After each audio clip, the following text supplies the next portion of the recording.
नवी मुंबईतील शिरवणीत शुभदा पॉलिमर कंपनीला रात्री भीषण आग लागली। अग्निशमन दलाकडून या आगीवर नियंत्रण मिळवण्याचे शर्थीचे प्रयत्न सुरू आहेत। आगीचं कारण अद्याप अस्पष्ट आहे। या आगीत लाखोंचा माल जळून खाक झालाय।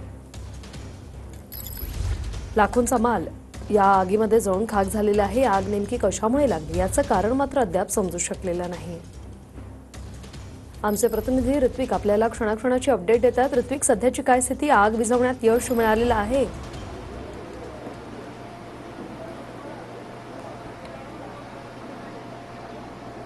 वृषाली, आग मिळवण्यासाठी अग्निशमन दलाला अद्यापही प्रयत्न सुरू आहेत। आपल्याला माहीतच आहे की 10 वाजेपासून, रात्रीच्या 10 वाजेपासून ही आग सुरू आहे आणि आता जवळपास 8:30 वाजलेले आहेत। मात्र जे शुभदा कंपनीचा जो पाठीमागचा भाग आहे, त्या पाठीमागच्या परिसरामध्ये आग अजूनही धगधगत आहे। आपण दृश्य बघू शकतो, या ठिकाणी लाईव्ह दृश्य आहेत।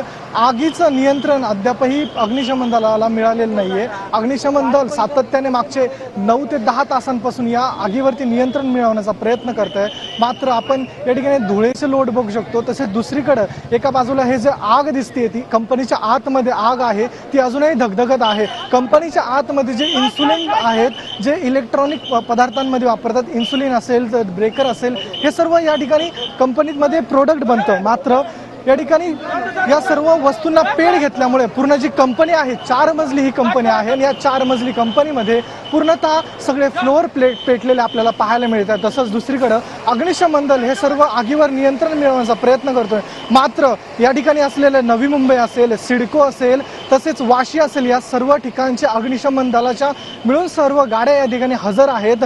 सातत्यानं त्या गाड्या या ठिकाणी आग विझवण्याचा प्रयत्न करत आहेत। जवळपास 40हून अधिक खेपा या गाड्यांच्या झाल्या असून मात्र समोरील जो कंपनीचा भाग आहे त्या ठिकाणी आगीवर नियंत्रण मिळवण्यात यश आलेलं असलं तरी पाठीमागचा जो भाग आता आपण सध्या दृश्यांमध्ये बघू शकतो, या भागावरती अग्निशमन दल ह्या ठिकाणी नियंत्रण मिळवण्याचा प्रयत्न करत आहे। या ठिकाणी काही स्थानिक आहेत, त्या स्थानिकांशी आपण संवाद साधणार आहोत। काय नेमकी स्थिती आहे आणि या स्थितीचा काय सांगाल याबद्दल? MIDC में कम से कम हजारों कंपनियां हैं। एक कंपनी में आग लगी है, 10 घंटे से मैनेज नहीं हो पा रहा है, तो 1000 कंपनी कैसे मैनेज होगा? 10 घंटे से फायर फाइटिंग वाले तो बेचारे काम कर रहे हैं, 12 घंटे से काम कर रहे हैं, लेकिन पानी की फ्रीक्वेंसी नहीं है MIDC में।